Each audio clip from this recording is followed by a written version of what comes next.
Welcome to This Week with EdSurge for the week of June 17th. I'm Ira Apfel, Editorial Director here at EdSurge. This week's show is all about one question. How do we actually talk about AI in schools? Not the policy memos. Let's look at the actual conversations between teachers, students, and families. We've got two guests bringing very different angles on that. Our first guest has spent 3 decades training teachers how to ask good questions and actually listen to the answers. Now she's turned that lens on AI. Aleta Margolis is the founder and president of the Center for Inspired Teaching, and she just wrote a piece for EdSurge called What to Do About AI? Begin by Talking About It. It's a response to some pretty striking numbers from RAND's American Youth Panel. Aleta's argument is pretty simple. Before we figure out the rules, we need to have the conversation. And she's got a whole set of questions to get that conversation started. Aleta, welcome to the show. So let's start with that RAND finding. Only about a third of students say their school has a clear AI policy, and a lot of them say it varies teacher by teacher. What did you think when you first heard that? Is it similar to what you're seeing in the schools you work with? Thank you for raising this important issue. Everything that I do in my work with teachers is rooted in curiosity. The question, how can we investigate this? How can we use, whether it's AI or a new textbook or a new approach, how can we use it to make sure that the young people in our care thrive? So I've seen in 30 plus years in my work in education, I've seen AI, I've seen, the internet, I've seen all sorts of new things happening in the classroom. And so often in education, we are expected to implement before we ask questions. Everybody needs a laptop. Okay, great. Now we all have laptops. Everybody needs a Promethean board. Everybody needs to use AI. And so we tend to feel, we as educators, whether we're classroom teachers or school leaders, we feel rushed to implementation before we get to ask the questions. And so, yes, I am seeing in classrooms where I'm working in the Washington, D.C. region, across the country, and even in other places around the world, in place with lots of unanswered questions. Was there a point, an aha moment in your work where you just said, boy, we really need to start talking about this? Was there something that you observed one day in a class or talking to some students or educators?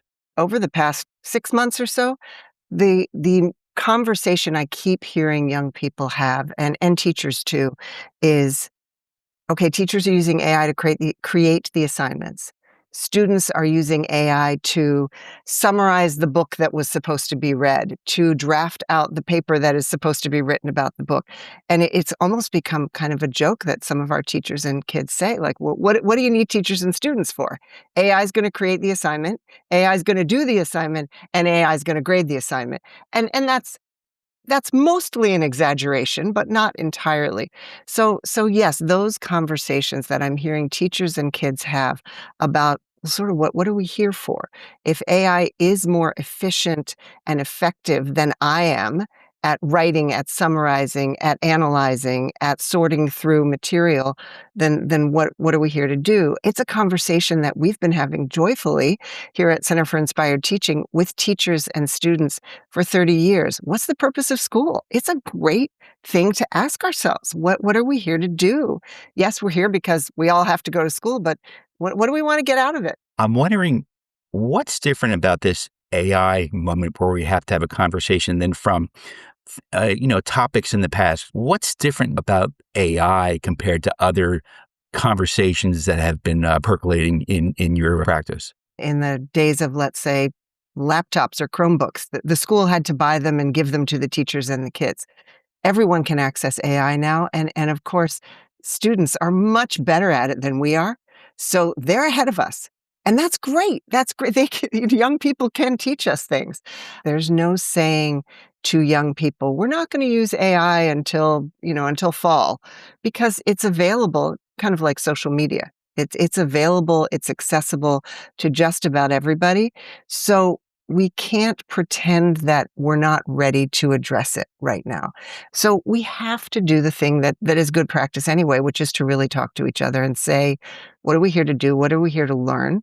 What's in your best interest as an 8-year-old, as an 18-year-old? What's in my best interest as your teacher, as your parent? How can we make sure that we're really using AI as a tool. We want to make sure that we, students and teachers, are the drivers. We are in charge of AI and not the other way around. What goes wrong when schools skip the conversation and go straight to writing the policy? What have you seen in the past? And what do you think could potentially go wrong when schools just kind of implement the policy without having a discussion with AI? If you walk into your workplace, which for young people, school is their workplace. If you walk into your workplace and you see on the wall a list of do's and don'ts, here are all the rules, don't do this, and here's what I'm going to do to you if you break the rules. That sends a pretty powerful message about what I think of you, which is, I think you're going to break the rules. I think you're a troublemaker. I think you need to be controlled. And it also sets up the employer and the employee, or in the case of teacher and student, the teacher and student as adversaries. So it's my job to get you not to break the rules. Well, if you're a creative, thoughtful, inventive young person, you're going to immediately say, well, how do I get around these rules? But if we co-create the rules, then we're on the same team. It's the same thing with the rules, if you will, or the guidelines around AI. It's not me trying to stop you from using AI and you trying to get around my assignment. We're on the same team here. So if we together take the time, and yeah, it takes time, to discuss AI, to come up with the rules together, puts us on the same team. It means also, as I said earlier on, for sure, young people know more about AI than we grown-ups know. So if we engage the young people in the conversation from the start, we're going to have the benefit of their insight, of their experience, of their knowledge when we create guidelines. Also, when it's time to update those guidelines, which is going to happen quickly because AI is evolving quickly. So when it's time to update the guidelines, we will have already started the conversation. And we'll be able to sit together and say, yeah, you know what? This is working well, but this doesn't feel like it is. What shall we do next? Again, we're on the same team. We're not adversaries. Now, your article has a great set of questions for teachers and school leaders to ask themselves about efficiency and about guardrails regarding AI. But if you had to pick just one or two to start with, which do you think would open up the most honest conversation? Which would you say to people reading this article, say, this is the one question overall that you really should ask? What's the purpose of school? And that sounds very big, and it is very big, but it will enable us to have a starting point for all other questions. The way that we ask teachers is, why do kids go to school? And when we ask young people, we say, why do you go to school? And we we encourage a brainstorm. So it might start with things like, because it's the law, or to get breakfast, or because my friends are there, or because my parents make me. Okay, those are true reasons about why we go to school. But once we get through those initial answers, we might also get to, so that we can participate in society, so that we can be leaders in our communities someday, so that we can get a job. If we start with that question and we can come up with some really thoughtful answer to why we're here, then when we're looking at an AI policy, we can say, will a certain choice about AI enable us to move toward those goals, the things we want about why we're in school, or will it impede? Your article also gives a great set of questions to ask students directly, what they value in schoolwork and what they already know and want to know about AI. What surprises you most when you've actually asked kids these questions? It was a conversation around grades, but it connected to AI. Students said, teachers think the only thing that motivates us is grades. And then they continued the conversation in a way that kind of showed, at least for these young people, that was true. They said, if a teacher says something's not going to be graded, everyone just goes on Instagram. And so we got into a really interesting conversation about motivation and how do we get out of this kind of trap where adults think the only thing that motivates us is the fear of a bad grade or the hope for a good grade. And we kids kind of play into that. And then AI came into the conversation where a student said, my teacher gave us 300 math problems. Of course I'm going to use AI. How else am I going to do 300 math problems? And another student said, well, what if you talked to your teacher and said, I really want to learn this, but 300 is too many. How can we have this conversation? As a result of that exchange, we hosted a follow-up session where young people actually spoke to teachers and had this conversation back and forth. Teachers said, listen, I have to use AI because If I'm a high school teacher, I may have 150 plus students whose papers I have to grade, and I'm expected to turn them around quickly, and I have a big workload. And students say, well, if you give me, a huge assignment, I'm going to use AI. And what was so hopeful, even though it was frustrating, what was so hopeful about this conversation is that students and teachers heard each other saying, we actually want the same thing. We want an authentic experience where we communicate with each other around the learning content and don't get caught up in rushing through the curriculum. So, besides completing schoolwork, what other interesting ways are students using AI that you've seen? There are kids who use AI to figure out where to go out to lunch, to figure out how to understand the political situation. We are having a mayoral election coming up in DC, and students use AI to decide, students who are voting for the first time use AI to decide who they should vote for. And there are other students who get really upset when their friends use AI. It has been interesting to watch these debates among friends of whether AI is okay or not to use in any form. They center around the question of what AI does to our curiosity. Does it help us be more curious and seek more information and more questions in that case? Okay. Or does it narrow our curiosity and make decisions for us and tell us what to do and do the brainstorming for us and do the work for us and oversimplify things that actually merit our time and thought? So I'm heartened that kids are having these conversations and holding each other accountable, but we want to make sure that we're in charge of our own lives. And I am very hopeful in seeing young people keeping that message strong. So, obviously, this is a big conversation to have. And I'm wondering, where should a school that hasn't even started this conversation begin? What advice would you give them if they come to you and say, you know what, we really do need to have that conversation? How should we start? I would direct them to my article that you all were kind enough to publish. What to do about AI, begin by talking about it. And the questions I have in it are really easy questions. They're straightforward questions. For example, talking with your colleagues about, is it our goal to make things easier for students or for ourselves as teachers? Because AI can simplify and increase efficiency and make things easier and do the work for us. Is this what we want? In a learning environment, do we want things to be more efficient? Do we want them to be easier? And in some cases we may, but in some cases we definitely don't. I also encourage schools to talk about the value of productive struggle. Yes, we want kids to get the answer right to a math problem, or we want them to write a paper that's well written, for sure. But what we really want is for them to be able to replicate that skill to learn how to answer the math problem, or even to create and solve their own math problems in the future. And so that question about how do we make sure productive struggle is a part of the learning environment is also a really, really important one. Aleta, thanks for your time today. We'll link to your story and that research report in the show notes. But before we let you go, where can people learn more about you and the Center for Inspired Teaching? Center for Inspired Teaching is a 30-year-old organization that has been investing in teachers to help teachers become instigators of thought. We believe our job is not to deliver a curriculum to a passive group of students, but to teach kids how to think, not what to think. You can go to our website, inspiredteaching.org. You can also subscribe to Hooray for Monday, which is a weekly publication that comes in a newsletter and a podcast format. It includes particular topics of interest and importance to teachers with concrete activities to do in your classroom, to do in your staff meetings, to address those particular topics. And our real focus is fueling curiosity. Whether you're talking about how to bring AI into the school, be curious, say, I don't know, figure it out as you go along, or teaching math, or dealing with discipline challenges. We really teach teachers how to lean into curiosity for themselves and how to boost that for their students. So, Aleta just gave us a framework for getting the conversation started in schools. Our next guest is living a version of that conversation at her own kitchen table. My guest today is Sarah McKibben, and she's the editor-in-chief of EdSurge, and she's also the parent of 2 middle schoolers who are navigating all of this in real time. Sarah, welcome to the show. Thank you for having me.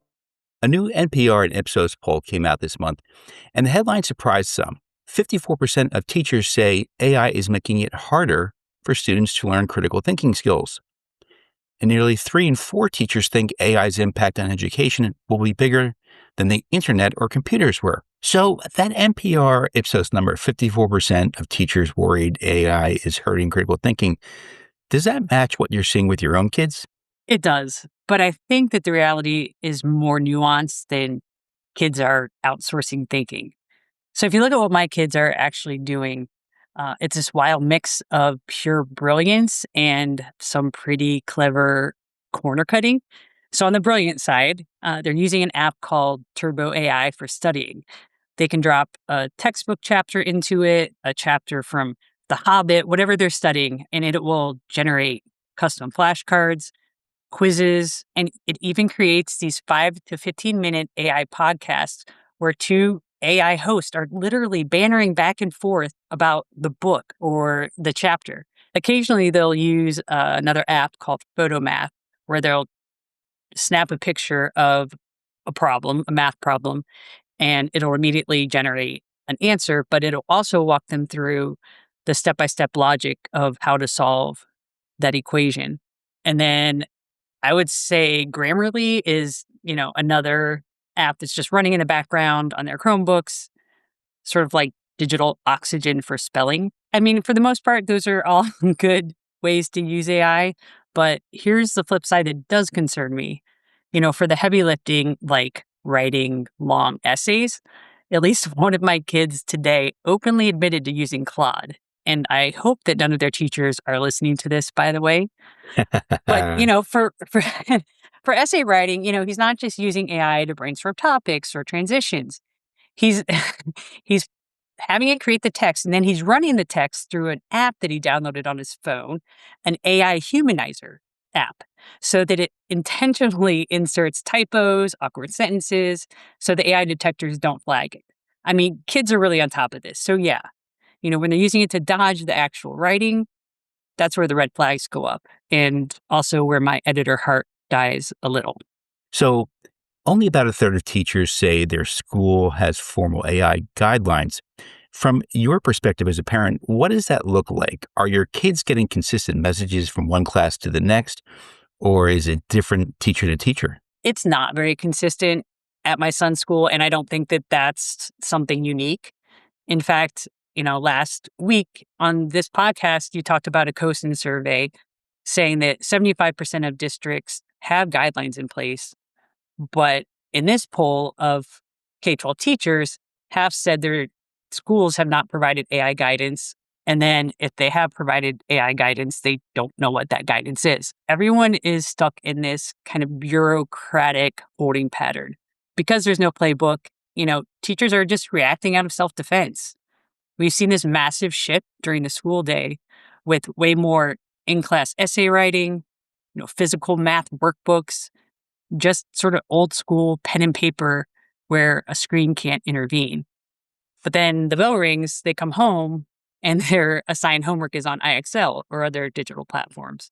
So it's this bizarre contradiction where they're forced to unplug during the school day and then expected to plug right back in the second they hit the front door. And I'm curious, how do you as a parent navigate all that? Do you and your fellow parents that you talk to, do you have strategies, or do you have your own apps or AI to follow and keep up with all this from the school district and the school and the teachers and your kids? It doesn't seem like it's part of the conversation right now, but I absolutely share the worry that students are using AI to bypass critical thinking.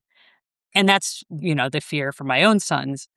The truth is, middle and high school students don't possess deep critical thinking skills. They're supposed to be developing them, right? So when you hand a kid a tool that gives them, a final polished product in 3 seconds, you risk bypassing that struggle entirely. You mentioned the word struggle, and I wanted to touch on that. There's a recent article in EdSurge that talks about the distinction between unproductive struggle, the typical busy work that students often experience, and productive struggle, which is the actual thinking that leads to learning. It argues AI can clear out the first kind without removing the second.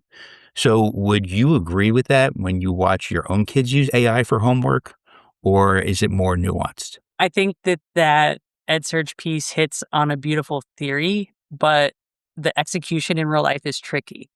Look, I won't lie. I mean, the Turbo AI study app is incredibly cool. Kids often don't learn how to study or, how to take good notes and how to take a big unit and distill it into key takeaways. So in this case, the AI acts like a personal tutor, sort of helping them organize their thoughts. That's, to me, clearing out unproductive struggle. But my concern right now is that we are assuming kids know how to use AI productively when they don't. We're not teaching them how to engineer a smart prompt, how to, say, cross-examine an AI's response, or how to use it to co-create or brainstorm. Middle school students and high school students are just seeing the generate button.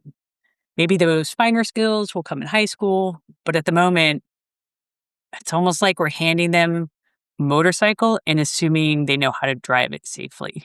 If you could wave a magic wand and give teachers, parents, or students one thing that would make it easier to navigate all this, what would it be? I would wave that wand and shift the entire K-12 mindset. So we need to be way past the panic-driven conversation of how do we catch students using AI? How do we ban it? I think we need to be all in on a new conversation, which is how do we teach students to use AI to enhance their uniquely human skills? In fact, I was talking to my son about this today, and he sort of put it perfectly. He said, instead of just telling students not to use it, teachers should, quote, teach us the right ways to use it. And the wild thing is, from this NPR poll, teachers aren't resisting this. The data shows that 8 in 10 polled teachers agree they want schools to teach the responsible use of AI. So the desire is there on both sides. If I could change one thing, it would be getting everyone, parents, teachers, and administrators on the same page so we can finally get the left hand talking to the right hand. I think we have to start teaching kids how to think with AI. Sarah, thanks for bringing that home perspective, that parent perspective, and giving us a great reminder that this isn't just a policy conversation. The struggle is happening in living rooms every night. And both these stories point to the same gap. Aleta Margolis told us that before schools write AI policy, they need to have honest conversations about what they value and what they're afraid of losing. And Sarah gave us the view from home, where that same uncertainty is playing out every night. And that NPR Ipsos poll backs it up. Most teachers think AI is a big deal, and more than half worry about critical thinking, but only a third of schools have given teachers clear direction. These are exactly the kind of conversations we're going to keep having here and in person in just a few weeks at ISTE Live 26 in Orlando, Florida. If you're headed there, look for more live discussions on AI in the classroom. Details and registration are linked in the show notes. That's it for this week with EdSurge. Thanks to Aleta Margolis and Sarah McKibben for joining us today. And thanks to all of you for listening. For the EdSurge team, I'm Ira Apfel, and we'll be back in your feed next week.